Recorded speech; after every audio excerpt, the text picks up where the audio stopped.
I'm Chris with Adventures in DIY, and this is a log side table with a bird on a wire inlay. Let me show you how I made it. If you don't have a log from a 30-year-old tree that someone planted too close to a wall and you had to take down, check Craigslist for a firewood supplier. Make some friends there and work with them to get a big chunk of wood.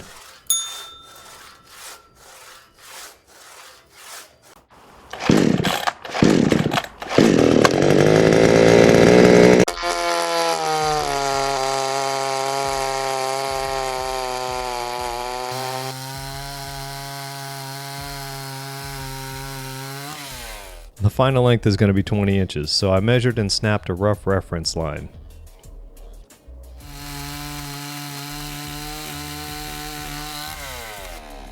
The pretty good side was put on the ground first, and a reference line was measured from the ground. Using the carving attachment, I removed material and started working close to the line. You can make a jig to use your router to level the top, but I'm only making one of these.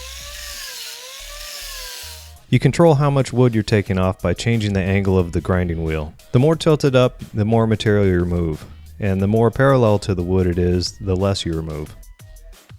You'll go back and forth checking for level and then removing a little bit more. Then you'll finish it with a belt sander using a 50 or 80 grit belt. The key to making the cherry veneer is not to try to cut it all at once. Raise your blade in increments.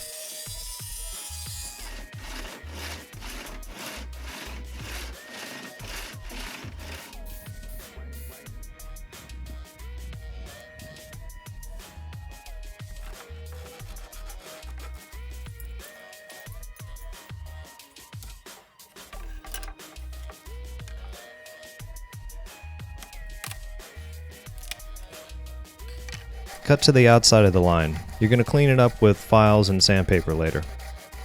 When you're cutting the design out, make sure you have enough support so you don't snap the inlay.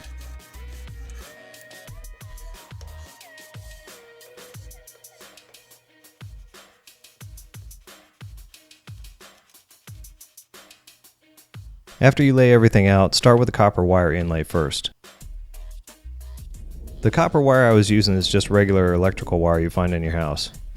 But don't go stripping it out of your walls.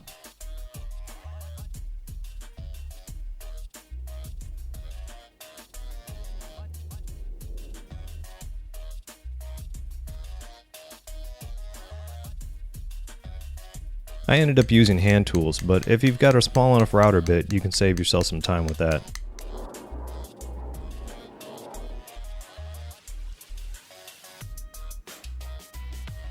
To put the copper wire in, I used a 2-part epoxy, but you'll see in a second how that didn't work out. Go find your sanding socks and let's get sanding. As soon as I started using the belt sander on the copper wire, it heated up and loosened the bond between it and the wood and started peeling out.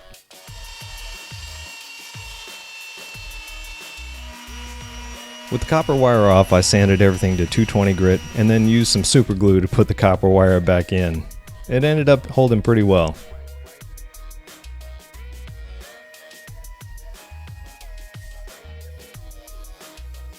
Well, I'd like to thank you for watching, and if you don't mind, please like, share, and subscribe. It really helps us out. Also, if you're interested in some behind-the-scenes projects and experiments, we have a weekly update on a separate channel. Most of all, get out there and make something, and we'll see you next time.